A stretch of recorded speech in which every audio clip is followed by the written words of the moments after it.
เรื่องความรักของสองเราในวันนี้มันคงเป็นแค่อดีตเรื่องความฝันของสองเราในวันนี้ยังคงเป็นแค่ความฝันในวันนั้นฉันเองที่ทำลายทุกอย่างให้เธอต้องเจ็บช้ำแล้ววันนี้ฉันอยากจะให้เธอได้รู้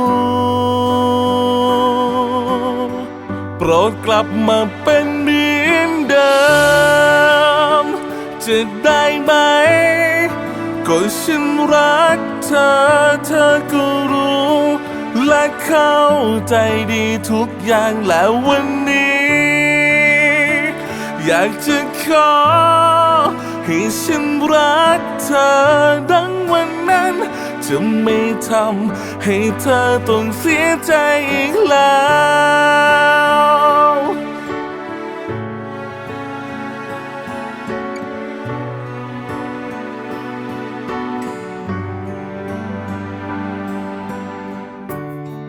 หมดหัวใจที่ฉัน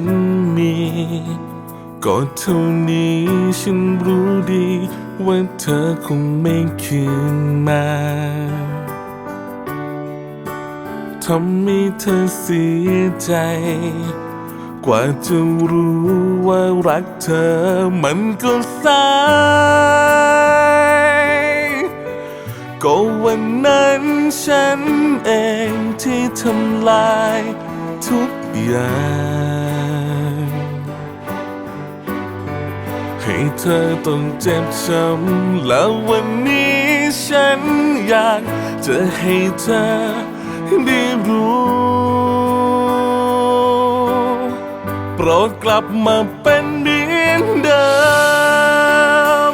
จะได้ไหมก็ฉันรักเธอเธอก็รู้และเข้าใจดีทุกอย่างแล้ววันนี้อยากจะขอให้ฉันรักเธอดังวันนั้นจะไม่ทำให้เธอต้องเสียใจอีกแล้วว้าวว้าว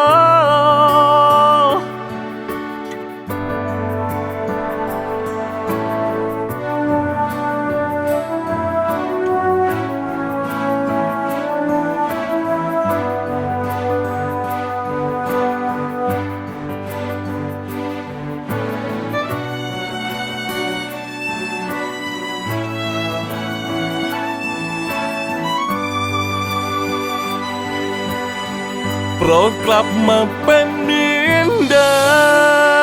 มจะได้ไหมก็ฉันรักเธอเธอก็รู้และเข้าใจดีทุกอย่างแล้ววันนี้อยากจะขอให้ฉันรักเธอดังวันนั้นจะไม่ทำให้เธอต้องเสียใจอีกแล้ว